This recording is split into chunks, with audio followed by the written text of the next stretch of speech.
안녕하세요. 오늘도 사연 튜브를 찾아주셔서 감사합니다. 오늘의 사연 시작하겠습니다. 안녕하세요. 저마다 아픈 상처가 있기 마련이고 말 못할 사정이 있겠죠. 제게도 역시 너무나 가슴 아픈 사연이 있는데요. 오랫동안 제 가슴 속에 묻어만 두었다가 이젠 여러분들에게 풀어놓으려고 합니다. 그렇게 하면 덧나고 또 덧난 제 마음속 상처가 조금은 치유가 될 수 있을지 모르겠다는 생각이 들어 이렇게 사연을 보내게 되었습니다. 저와 나이가 비슷한 연배인 어머님, 아버님들은 제 글에 많은 공감을 하실 것 같아요.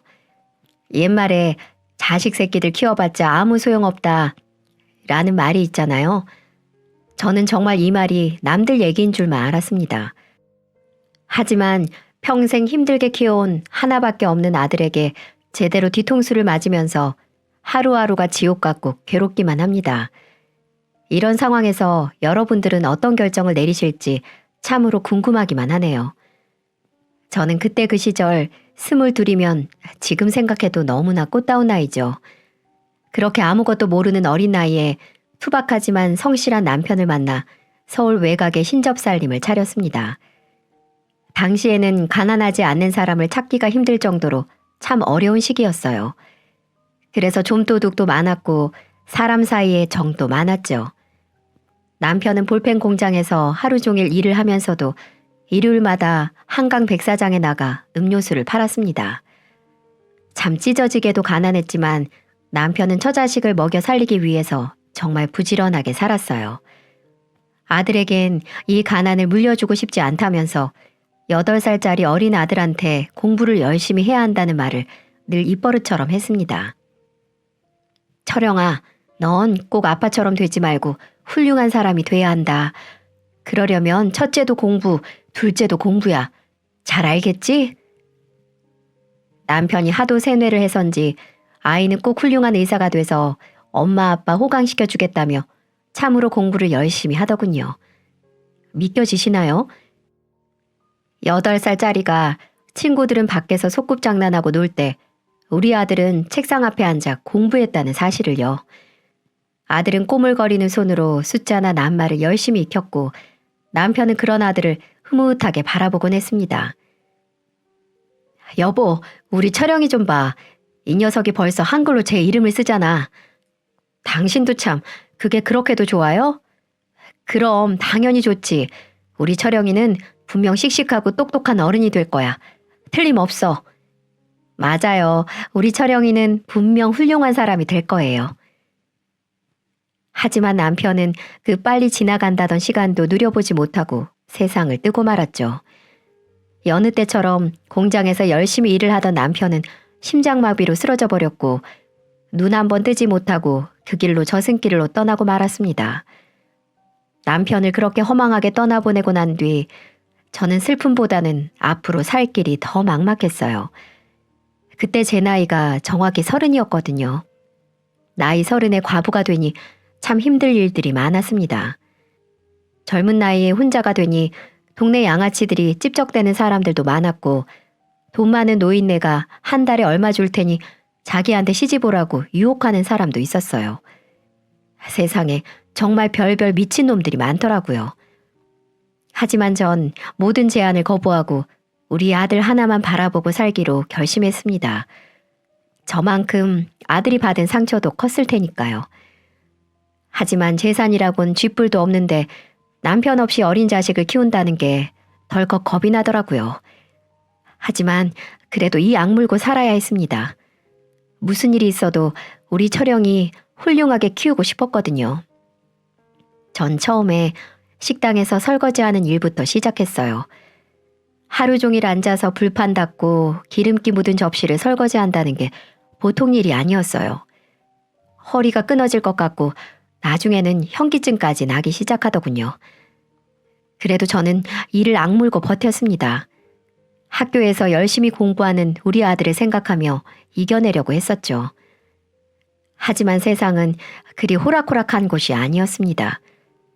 식당에서 설거지를 끝내고 퇴근하려고 하는데 사장님이 맥주 한 잔 먹고 가라고 하더군요. 저는 일찍 가봐야 한다며 발걸음을 재촉했지만 술에 취한 사장님은 강제로 저를 막아서는 게 아니겠어요? 이대로 가면 해고야, 해고. 내일부터 나올 생각하지 말라고. 내가 차비도 챙겨주고 그렇게 잘해줬더니 사람 호의를 무시해? 아유, 사장님, 지금 어린아들이 혼자 기다리고 있어서요. 가서 밥도 챙겨줘야 되고 집안일도 해야 되고 할 일이 많습니다. 그러니까 딱 30분만 앉았다 가라고. 내가 차비 두둑히 챙겨줄게. 바로 그때였어요. 우리가 실랑이를 하고 있는 사이 사모님이 갑자기 들이닥쳐서는 다짜고짜 제 머리채를 잡기 시작하더군요. 저는 이유도 없이 한동안 머리채 잡히고 질질 끌려다녀야만 했습니다. 알고 보니 사모님이 오해를 하신 거였어요. 저를 여우라고 생각했었나 보더라고요. 사장꼬시는 꼬리 달린 여우 말입니다. 너무 억울했어요. 사장님이 평소에 잘해주셔서 저는 그에 맞게 응답했을 뿐이었는데 평소에 지켜보던 사모님은 색안경을 끼고 저를 보셨나 보더라고요. 결국 나중에 사과를 받긴 했지만 차마 그 식당에서는 일을 못하겠더군요. 그 이후 전 건물 청소, 명함 돌리기, 우유 배달, 나중에는 파출부 일까지 하게 되었죠. 주위에서는 아직 젊으니 좋은 남자 만나 재혼하라고 말했지만 제게는 오직 돈이 목표였어요. 아들을 의대 보내려면 많은 돈이 필요한 게 분명한 사실이었으니까요. 그렇게 남편 없이 아이를 키우며 살아가는 일은 정말 쉽지 않은 일이었지만 일찍 철이 들어버린 아들은 항상 제가 일을 다녀오면 등 마사지도 해주고 발도 주물러주면서 엄마, 내가 나중에 돌아가신 아버지 노릇까지 다 할게요. 그러니 지금 힘들더라도 조금만 버텨주세요. 제가 꼭 엄마 호강이 아니라 대한민국 최고의 엄마로 만들어드릴게요. 이렇게 말을 하며 제게 큰 힘이 되어 주었죠. 아들이 그렇게 말을 하는데 힘을 내지 않는 어미가 세상 천지 어디 있겠습니까? 제게는 하나밖에 없는 아들이자 이제는 저의 유일한 버팀목이었습니다. 그런 고달픈 시간도 다 지나가는 겁니다. 시간은 금방 지나간다던 남편의 말처럼 어느새 아들은 대학을 갈 나이가 됐고 그 부족한 환경 속에서도 의대에 진학을 했습니다. 의대 합격 소식을 듣는 순간 저는 벅차오르는 감정을 참지 못하고 눈물을 쏟았네요. 그동안 했던 고생이 바로 이 순간을 위해서였다는 생각이 들었습니다. 남편이 이 소식을 들었으면 얼마나 기뻐했을까요? 우리 아들이 분명 훌륭한 사람이 될 거라고 굳게 믿었던 남편은 하늘에서 덩실덩실 춤을 추고 있었을 겁니다. 아들은 틈틈이 아르바이트까지 하면서도 스스로 등록금을 벌려고 했고 밤낮을 쪼개가며 공부를 더 열심히 하기 시작했습니다. 저는 아들이 다른 친구들처럼 연애도 좀 하고 취미생활도 하기 바랬지만 아들은 그런 건 자기에겐 사치라면서 남들 놀 때 더 열심히 해야 원하는 걸 이룰 수 있다면서 부단히도 노력을 했었죠. 결국 아들은 그토록 원하던 의사 면허 시험까지 합격할 수 있었습니다. 진짜 의사가 된 우리 아들이 얼마나 자랑스럽고 기특한지 전 죽어도 여한이 없을 만큼 행복했어요. 이제 고단했던 제 인생도 행복한 일만 가득할 것 같다는 생각이 들었죠. 의사가 된 아들은 항상 저를 걱정해주고 챙겨주었어요. 엄마, 요새 어디 아픈 데 없어요? 아픈데? 글쎄, 딱히 많이 아픈 데는 없는 것 같은데.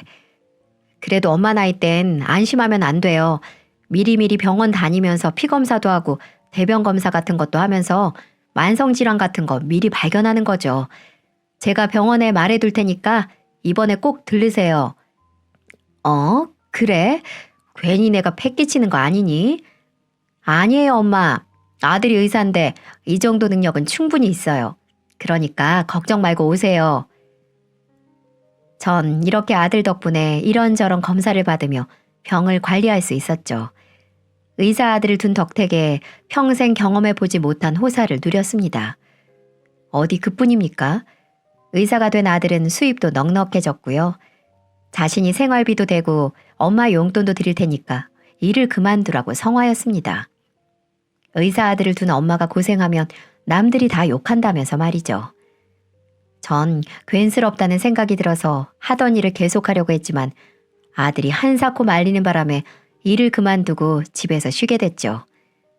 아들은 꼬박꼬박 돈을 가져다 주면서 이제 엄마 하고 싶은 거 다 하면서 살라고 하더군요. 그 말 한마디가 지난 고달픈 제 인생을 위로해 주는 것 같아서 눈물이 절로 나오더라고요. 남편 생각도 참 많이 났습니다. 우리 아들이 틀림없이 훌륭한 사람이 될 거라고 믿었던 남편이었는데 흰 가운을 입은 아들 모습을 봤으면 정말 좋아했을 겁니다. 이제 고생은 다 끝났다고 생각을 했습니다. 성공한 효자 아들이 든든하게 절 지켜주고 있었으니까요. 남은 바람이 있다면 우리 아들이 좋은 여자를 만나 가정도 꾸리고 애도 키우면서 사는 걸 보는 것뿐이었죠.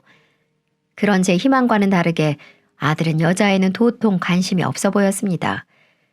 의사가 된 아들을 둔 엄마에게 얼마나 많은 중매가 들어왔겠어요. 심지어는 제가 살던 주인집에서도 우리 아들이 마음에 쏙 든다며 제 조카와 만나보게 하자고 절 귀찮게 할 정도였으니까요. 하지만 제가 아무리 아들을 떠봐도 아들은 고개를 내저었어요. 엄마, 나 아직 결혼할 생각 없어요. 병원에서 일도 더 배워야 하고 돈 많이 벌어서 그냥 엄마랑 행복하게 살래요. 그게 무슨 소리야? 엄마는 살 날도 얼마 안 남았는데 나도 손주 며느리 봐야 하지 않겠니? 그러니까 엄마가 건강하게 오래오래 사시면 되잖아요. 엄마랑 평생 같이 산다는 아들의 그 말이 그리 나쁘게 들리진 않더라고요. 박복한 팔자인 줄로만 알았는데 이렇게 아들 덕을 보면서 살려고 그런 고생을 했나 봅니다. 그렇게 몇 년의 시간이 훌쩍 지났고 아들은 실력 있는 외과 선생님으로 자리를 잡았죠. 그런 아들 덕택에 살림도 넉넉해져서 예전 고생했던 시절과는 비교할 수도 없을 정도로 편하게 살았습니다. 그런 아들이 어느 날 제게 이런 말을 하는 겁니다. 엄마, 저 결혼하는 거 보고 싶다고 하셨죠? 그럼 이제 우리 훌륭한 의사 선생님이 좋은 여자 만나서 결혼하는 모습 보는 게 엄마 소원이지. 그래서 제가 엄마 소원 이뤄드리려고요. 어? 그 말이 정말이니? 너 혹시 만나는 아가씨가 있는 거야? 네, 사실은 얼마 전에 우연히 만난 여자가 있는데요. 사람이 너무 괜찮아요. 이런 친구라면 결혼을 해도 괜찮을 것 같다는 생각이 들어서요. 아유, 그래, 잘 됐구나. 잘 됐어. 그래야지, 얌. 근데 어떤 아가씨니? 우리 아들 결혼할 결심을 하게 만든 아가씨가 누군지 너무 궁금하구나. 그렇지 않아도 이번에 인사 한번 시켜드리려고 자리를 마련했어요. 분명 엄마도 보면 좋아하실 거예요. 두말하면 잔소리지. 우리 아들이 어련히 좋은 아가씨 골랐으려고. 우리 철영이가 결혼을 한다니까 이 엄마가 너무 좋다. 이제 엄마 품을 떠나서 제 가정을 꾸리며 산다는 게 한편으론 아쉽기도 하지만 자식의 행복한 인생을 빌어주는 게 부모 마음 아니겠어요? 전 연애에는 도통 관심이 없는 아들이 결혼을 결심했다는 소식에 진심으로 기뻤습니다. 그리고 아들이 데리고 온 아가씨를 처음으로 만나게 되었죠. 안녕하세요. 처음 뵙겠습니다. 이은이라고 해요. 반가워요. 전 철영이 엄마 되는 사람입니다. 네, 오빠한테 이야기 많이 들었어요. 어머, 어머니 그런데 나이답지 않게 참 고우시다. 그래요? 그렇게 말해주니 고맙네요. 진짜예요, 어머니. 그리고 말씀 편하게 하세요. 어차피 며느리 될 사람인데 너무 존대하고 그러면 제가 불편해요. 그래요, 그럼 편하게 할게요. 뭐랄까요? 아들이 데리고 온 아가씨는 제 생각과는 매우 먼 타입이었어요. 저도 모르게 여성스럽고 조신한 며느리감을 상상했었나 봅니다. 하지만 그 아가씨는 얼굴은 조망만한 게 예쁘장하긴 한데 짧은 치마에 입담도 거침이 없는 좀 가벼운 사람처럼 보이더라고요. 그렇지만 그 자리에서 당장 싫은 내색은 할 수 없으니까 가만히 지켜보고 있었죠. 식사 자리가 무르익으면서 이런저런 얘기를 나눠봤는데 대화를 하면 할수록 영 제 마음에 들지 않더라고요. 어머니, 아시다시피 오빠가 영 쑥맥이잖아요. 공부만 할 줄 알았지 아는 게 하나도 없어요. 저처럼 똑 부러진 여자친구 만난 게 오빠한테 얼마나 행운인데요. 호박이 넝쿨째 굴러온 거나 다름없다니까요. 어? 그런가? 그럼요. 제가 어렸을 때부터 이런저런 경험을 많이 해봤는데요. 오빠 같은 사람이 사기당하기 딱 좋아요. 그러니까 저처럼 야무진 사람이랑 만나야 손해 안 보면서 살죠. 그래. 그럼 은희는 지금 무슨 일을 하지? 저요? 저 탤런트예요. 탤런트. 어머닌 잘 모르시겠지만 연속극에 단역으로 좀 나왔고요. 연극 무대도 좀 섰고요. 아, 그래? 뭐 그러고 보니까 어디선가 본 것 같기도 하고. 알고 보니 예비 며느리는 유명한 탤런트는 아니고 거의 무명에 가까운 여자였습니다. 그러니 알아보는 사람보다 몰라보는 사람이 많았죠. 하지만 외모는 여자인 제가 봐도 얼굴은 참 예쁘게 생겼더라고요. 아마 아들 녀석은 그런 외모에 홀딱 반해버리고 만 것 같더라고요. 하지만 여자는 얼굴만 보면 안 됩니다. 그 사람의 마음씨나 성품을 눈여겨봐야 하는 거죠. 하지만 아들이 제 며느리라고 데리고 온 아가씨는 그런 면에선 거의 빵점이나 다름없었습니다. 첫 만남부터 예의에 어긋난 복장이며 말버릇, 그리고 예비 시어머니를 만나는 자리에 집중하지 못하고 부산을 떨어대는 모습도 그랬고요. 본인이 탤런트라는 걸 뽐내며 마치 제 아들을 만나주는 게 큰 선심이라도 쓰는 것처럼 말하는 것도 마음에 들지 않았습니다. 한마디로 인성이 좀 모자라다고 할까요? 계속 마음에 들지 않는 행동만 골라서 하니까 전 그 자리가 가시방석에 앉은 것처럼 불편하기만 하더라고요.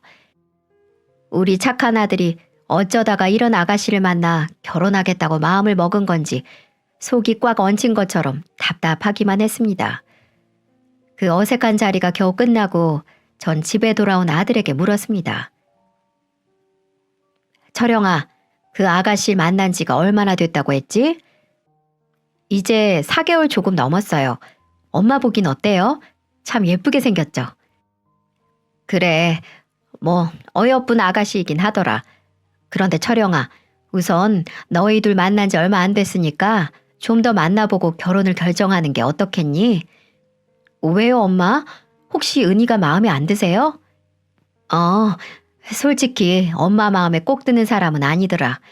예의에 어긋나는 복장이나 말투를 보니까 좀 철이 없어 보이기도 하고. 은희가 배우 생활을 오래 해서 그래요. 배우들은 자기 매력을 어필해야 되는 직업이잖아요. 전 그래서 더 좋던데. 다른 여자랑 달리 내숭도 없이 시원시원하고 자신의 감정에 솔직하기도 하고요. 그렇긴 한데 어쨌든 연애랑 결혼은 많이 다르니까. 그래도 결혼 상대자는 한 번 결정하면 되돌리기가 쉽지 않잖니. 그러니까 더더 신중하게 생각해야지. 결혼은 너무 서두르지 말고 그 아가씨 좀 더 진득하게 만나보면서 어떤 사람인지 더 알아보는 게 어떻겠니? 에이, 엄마도 참 제가 사람 보는 눈이 그렇게 없을까 봐서요. 은희가 첫 만남부터 통통 튀니까 엄마 눈에는 좀 그렇게 보인 거예요. 은희 걔가 얼마나 착하고 심성이 고운데요. 엄마야말로 은희를 더 겪어보면 확실히 아실 거예요. 그래? 아무튼 저희는 올해 안에 결혼하기로 이미 약속했어요. 그러니까 엄마도 기쁘게 허락해 주세요. 네가 그렇게 하기로 했다면야 뭐 할 수 없지만. 아들 인생인데 제가 감나라 배나라 할 수 있는 노릇은 아니었으니까요. 아들 말대로 제가 색안경을 끼고 보는 걸 수도 있다는 생각이 들었습니다.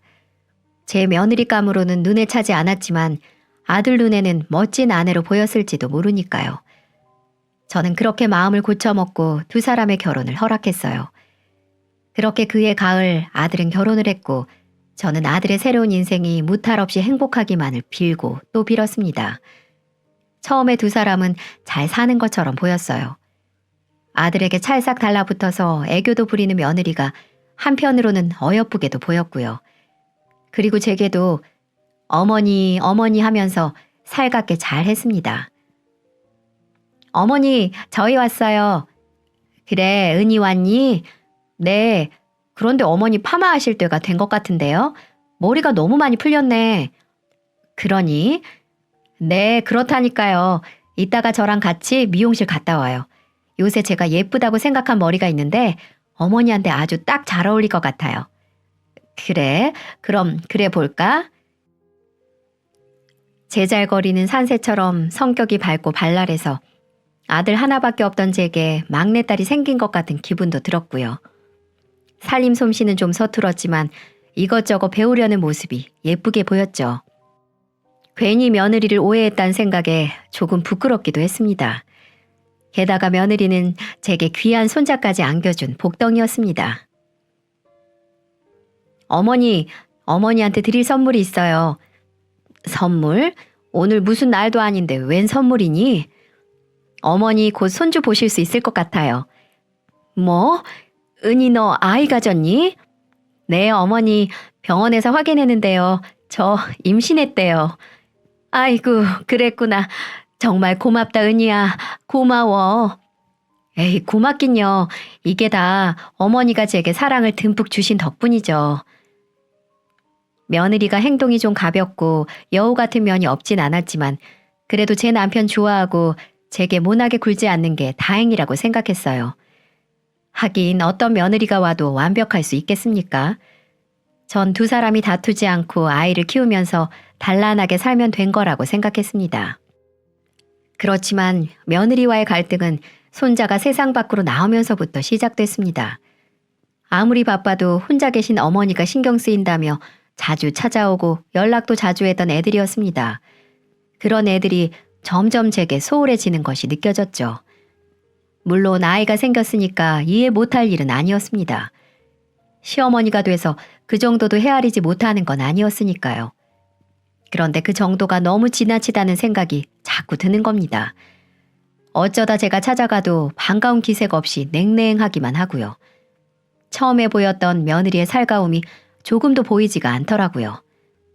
기다리다 못해 전화라도 한 통하면 수화기를 통해서 찬바람이 쌩쌩 불어오기 일쑤였어요. 은희야, 요새 어떻게 지내고 있니? 네, 잘 지내고 있어요. 그래, 우리 며느리랑 손자 생각이 궁금해서 연락 한번 해봤다. 네, 별일 없지? 네, 별일 없어요. 언제 한번 넘어오지 않을래? 애 데리고 가기가 힘들어서요. 나중에 봬요. 그래, 그러자꾸나. 출산 우울증이라도 있는 건지 며느리가 차갑게 구니까 여간 신경이 쓰이는 게 아니더라고요. 며느리만 그러면 좀 더 낫죠. 엄마 일이라면 발벗고 나서던 아들 녀석까지 연락이 뜸해지니까 제 마음이 헛헛해지는 겁니다. 그래도 명절이나 생일에는 꼭 찾아왔었거든요. 그런데 어느 날부터 이 핑계 저 핑계 대면서 절 찾는 날도 드물어지는 겁니다. 아무리 애 낳고 산다지만 좀 너무하다는 생각이 들었어요. 특히 아들 녀석에게는 서운한 마음이 더 짙었죠. 언젠 엄마랑 평생 같이 산다고 호언하더니만 제 마누라 새끼 생겼다고 이 애미는 거들떠도 안 보니까요. 아무리 좋게 생각해 보려고 해도 서러움이 북받쳐 오르는 건 어쩔 수가 없었습니다. 철영아, 엄마다. 요새 무슨 일 있나 싶어서 전화 한번 했어. 네가 하도 연락이 없으니까 궁금해서. 아, 그랬어요? 요새 병원 일이 너무 바빠서요. 언제 한번 내려갈게요. 엄마, 나 좀 바빠서 통화 오래 못해요. 어? 그래, 알았다. 꼭 한번 내려와라. 네, 끊어요. 매번 이런 식이었어요. 그러다 보니 이제 아들 내외 얼굴 보기가 1년에 한두 번 보는 것도 쉽지가 않더라고요. 그렇게 원하던 며느리 손자 다 봤는데 이렇게 말년을 쓸쓸하게 보내다 갈 것만 같아서 마음이 무거웠습니다. 그러던 어느 날이었어요. 명절이 다가오자 모처럼 아들 내외를 볼 수 있다는 생각에 제 기분은 들떠 있었죠. 그런데 아들한테서 뜻밖의 오지 못하겠다는 연락이 오더라고요. 엄마, 죄송한데 이번에는 못 내려갈 것 같아서요. 아니 왜? 명절에 겨우 아들 얼굴 한번 보는데 왜 못 내려와? 이번 명절에 장인 장모님 모시고 제주도 한번 내려가기로 했어요. 그러다 보니까 일정이 영 빡빡해서 이번에 못 내려가고 다음에 시간 한번 내서 따로 내려갈게요. 뭐? 그러니까 사돈어른 모시고 여행 가서 못 오겠다는 거니? 네, 장인어른 칠순 겸해서 여행 한번 다녀오기로 했어요. 이번에는 엄마가 한 번만 이해해 주세요. 네? 아들 입에서 나온 말이라곤 믿기지가 않더라고요. 바깥 사돈 칠수는 아직 한참이나 남았는데 굳이 명절 연휴를 껴서 여행을 간다는 게 납득이 되지 않았고요. 언제부턴가 찬밥 신세로 전락한 제 처지가 참 불쌍하게 생각되더군요. 그런 마음이 드니까 며느리한테 한마디 해야겠다는 생각이 들었습니다. 네, 어머니, 무슨 일이세요? 은인이? 너 이번 명절에 못 올라온다고 하던데 진짜 올라오지 못하는 거야? 오빠한테 말씀 못 들으셨어요? 이번에 저희 부모님 모시고 제주도 한번 다녀오려고요. 그동안 번듯한 여행 한번 못 보내드려서요. 그래, 그건 알겠는데 나도 좀 서운한 마음이 드는구나. 네? 어머니가 왜요? 왜라니? 나도 이번 명절에 너희 얼굴도 보고 귀여운 손자 재롱도 보려고 기대를 하고 있었는데 말이다. 명절 아니면 너희도 잘 내려오지도 않잖니. 사돈 어른들 모시고 여행 가는 건 좋은데 혹시 다른 날로 바꾸면 안 되겠어? 나도 니들 얼굴 본 지가 1년도 다 돼가는구나. 안 돼요. 이미 비행기표랑 호텔도 다 예약해서 바꿀 수가 없어요. 그리고 왜 그리 속이 좁으세요, 어머니? 무슨 애도 아니고요. 우리가 알아서 찾아뵐 거니까 이런 걸로 귀찮게 하지 마세요. 안 그래도 애 때문에 힘들게 육아전쟁하고 있는데 어머니까지 왜 그러세요? 뭐? 너 말이 너무 심한 거 아니니? 어머니는 계속 했던 말 반복하게 만드니까 그러는 거죠. 저 바쁘니까 끊을게요. 들어가세요. 뭐? 아니, 은희야. 며느리가 매정하게 전화를 끊어버리는데 속이 상해서 죽는 줄 알았습니다. 제가 이렇게까지 부탁을 하는데도 조금도 생각해보지도 않더라고요. 대체 이게 무슨 경우인가 황당한 마음이 진정도 안 되고 기분이 영 찜찜했습니다. 그리고 1시간이나 지났을까요? 아들놈에게서 전화가 걸려오더라고요. 전화를 받았더니 아들이 격앙된 목소리로 제게 막 뭐라고 하는 게 아니겠어요? 엄마, 왜 은희한테 전화해서는 잔소리하세요? 제가 못 내려간다고 미리 말씀을 드렸잖아요. 아니, 그거 하나 이해하지 못해요?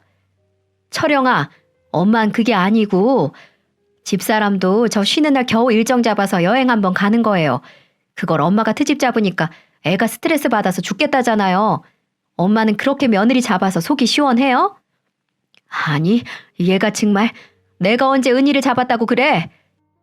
그냥 일정을 변경하는 게 어렵냐고 물은 것뿐인데 그 말이 그 말이잖아요.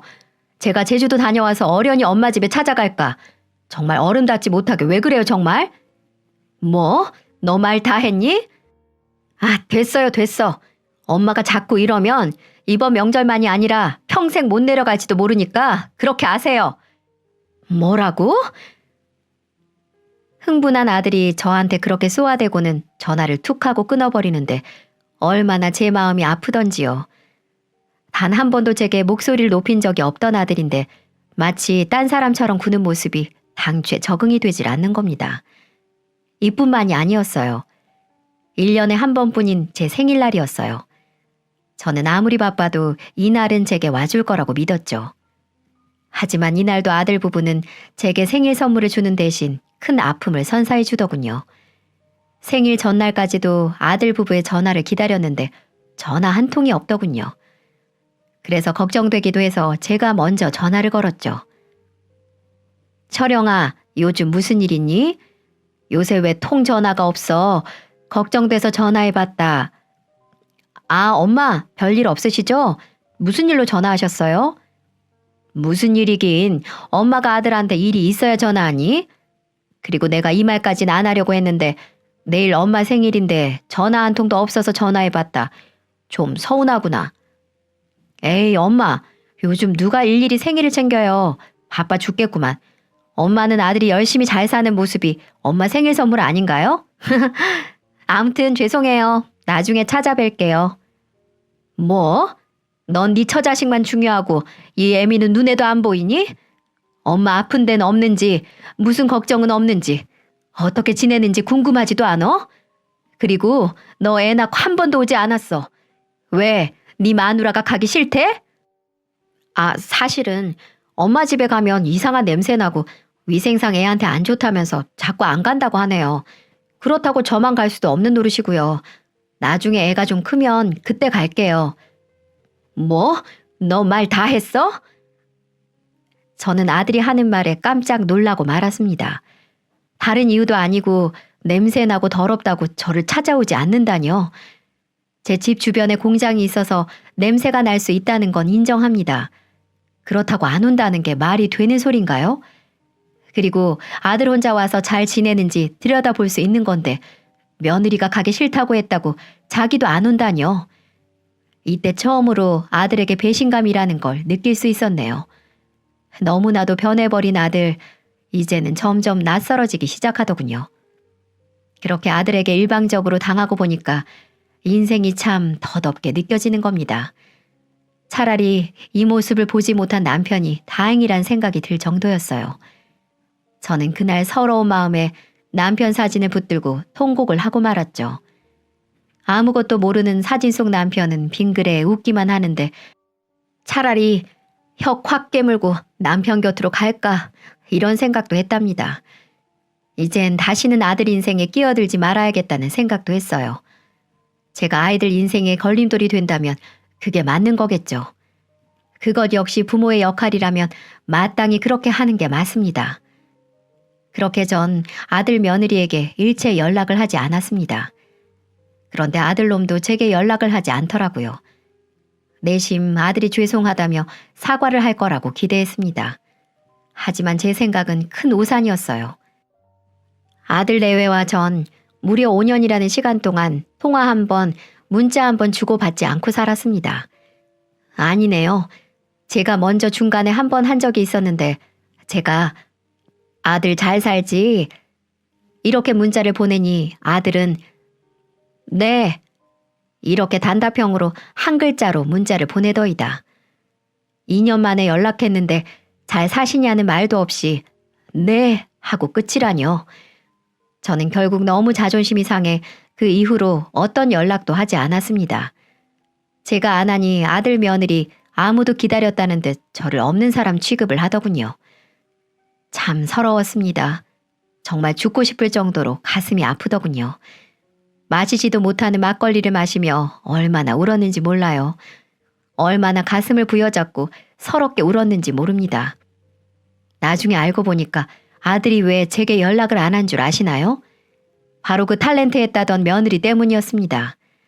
제가 애들 신혼 초에 며느리한테 했던 잔소리가 마음에 담고 있었나 보더라고요. 저는 솔직히 잔소리라고 생각하지도 않았습니다. 시애미가 며느리한테 이것저것 몇 마디 할 수 있다고 생각했어요. 그것도 모두 아들과 관련된 내용들이었습니다. 예, 우리 아들 밥 꼬박꼬박 챙겨야 한다. 아침 안 먹으면 하루 종일 힘이 없어서 안 돼. 예, 집이 이게 뭐니? 화장실이고 주방이고 이렇게 더럽게 살면 어떡해? 설거지 제때 안 하면 냄새 나는 거 몰라? 시간이 지금 새벽 2시가 넘었는데 아직도 밖에서 놀고 있는 거야? 여자가 결혼했으면 일찍 다녀야지. 우리 아들이 전화 왔잖니. 너 전화 안 받는다고. 어여 들어가라. 꼭 들어가서 전화해라. 알겠니? 이렇게 저는 며느리가 주부로서 도리를 하지 못할 때 어른으로서 질책을 한 적이 있었습니다. 그리고 너무 며느리한테 아들이 잡혀 사는 것 같아 나무란 적도 있었고요. 그게 며느리한테는 시집살이로 들렸나 보더라고요. 어쩌다 한번 아들 집에 가서 말했을 뿐인데 이렇게 손주 낳고 매정하게 나오니까 요즘 애들이 독하다는 생각까지 들더군요. 그리고 며느리는 그렇다 쳐도 아들내미까지 똑같이 행동을 하니 제가 속에서 부글부글 끓지 않을 수가 있겠습니까? 그렇게 아들놈과 연락을 끊고 지낸 지 6년째가 다 되어갈 무렵 여느 때처럼 혼자 저녁상을 준비하고 있는데 누군가가 초인종을 누르더라고요. 이 시간에 찾아올 사람이 없는데 의아한 마음으로 문을 열었는데 글쎄 몇 년 동안 보지 못한 아들놈이 덩그러니 서 있는 게 아니겠어요? 아니, 너 철영이 아니냐? 엄마, 저 왔어요. 세상에, 저는 아들 얼굴을 보고 기절 초풍하는 줄 알았습니다. 제가 알던 아들 얼굴이 아니었어요. 통통했던 볼살은 광대뼈가 튀어나올 정도로 피골이 상접해 있었고 눈빛이 퀭한 것이 마치 혼이 나간 사람처럼 보였죠. 애가 삐쩍 말라서는 며칠이나 굶은 노숙자처럼 보이는 겁니다. 그리고 아들 옆에는 작다할 만한 어린애가 겁먹은 표정으로 바싹 붙어 있더라고요. 네 꼴이 그게 뭐니? 어? 네가 왜 이런 꼴로 여기로 온 거야? 은희는 어쩌고? 엄마, 죄송해요. 제가 생각이 짧았어요. 뭐? 대체 그게 무슨 말이야? 너 무슨 일 있었어? 얼른 말해봐, 얼른! 심장이 터질 듯 뛰었습니다. 아들에겐 분명 무슨 일이 있었던 겁니다. 대체 며느리는 어딜 가고 아들과 손자만 거짓골을 하고 나타난 걸까요? 전 얼른 두 사람을 집으로 들였고 아들과 손자는 며칠은 굶은 것처럼 차려진 밥상에 몰두하더군요. 그것만 봐도 얘들이 어떻게 살았는지 짐작이 됐습니다. 겨우 숨을 돌린 아들이 담담하게 풀어놓은 사연은 정말 기가 막혔습니다. 어느 날 며느리는 아들에게 성격 차이로 이혼을 요구했답니다. 놀란 아들이 며느리에게 울고불고 매달린 모양이에요.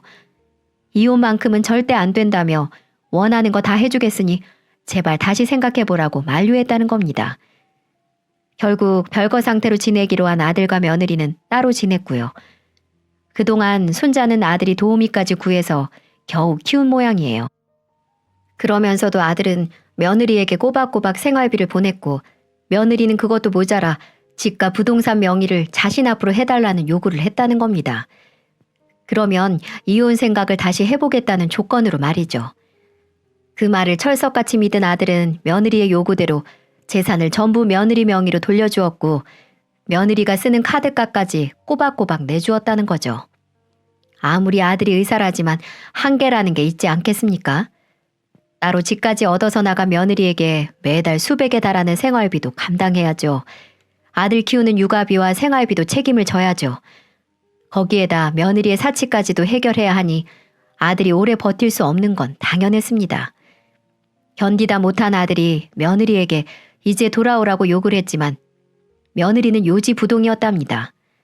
아무래도 그런 며느리의 행동이 이상하게 느껴진 아들은 몰래 뒷조사를 했고 자신의 아내가 바람까지 피고 있다는 사실을 알게 됐다는 거였죠.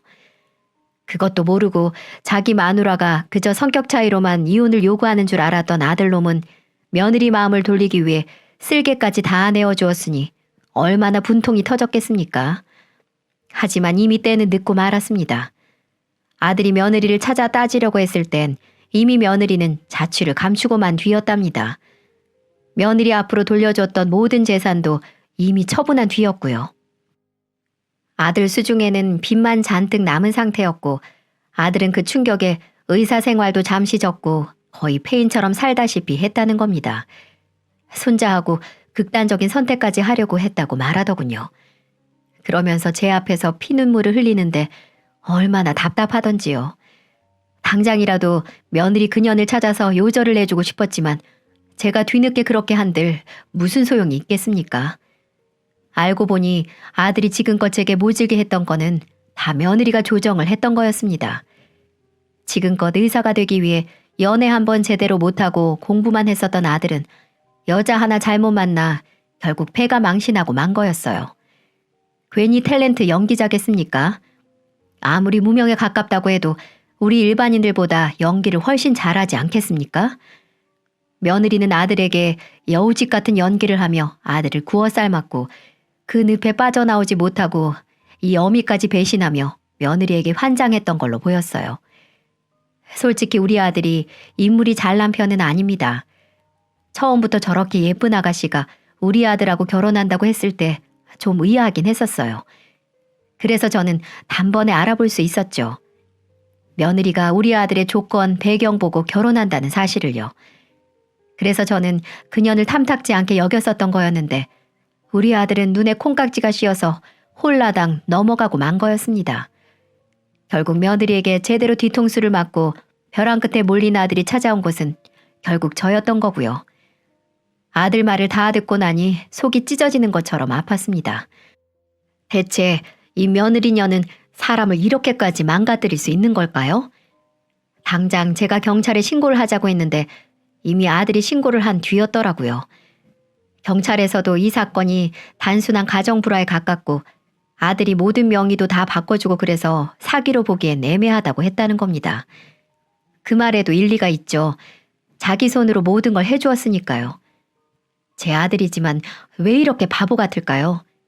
아들은 공부만 잘하는 헛똑똑이었지 다른 것은 아무것도 모르는 바보 멍충이었네요. 사실 아직도 아들이 많이 밉습니다. 이 어미를 나 몰라라 하고 저를 버린 거나 마찬가지였으니까요. 제가 이놈 하나 키우려고 어떻게 발버둥 쳤는데 말년에 제게 돌아온 건 냉대와 무시뿐이었습니다. 그래서 일단 우선은 같이 있고 싶지 않아 손주만 주고 나가라고 쫓아버렸네요. 그러지 않으면 이 손주도 돌보지 않을 거라면서 말이죠. 손자는 무슨 잘못이 있겠습니까? 그저 부모 잘못 만난 게 죄이겠죠. 아들놈은 아직도 며느리를 잊지 못하는 듯합니다. 언젠가는 다시 돌아올 거라는 과대망상에 빠져 사는 것 같아요. 그래서 저도 고민이 많네요. 아들은 오늘도 전화 와서 며느리한테 연락 없었냐고 헛소리를 하네요. 이런 아들을 제가 어떻게 할까요? 옆에서 손주는 뭘 모르고 아주 예쁘게 자고 있네요. 부모 사랑 한창 받아야 할 나이에 이 할미 집에서 저렇게 불쌍하게 자고 있으니 제 가슴이 너무나 아픕니다. 이제 저도 여기서 마무리를 지어야 할 것 같습니다. 사람이 살다 보면 이런 일도 있고 저런 일도 있겠지만 제 박복한 팔자가 운명인가 봅니다. 어쩌겠어요. 받아들여야겠죠. 아들놈은 보기도 싫지만 한편으로 걱정도 앞서네요. 하루하루가 참 답답하기만 합니다.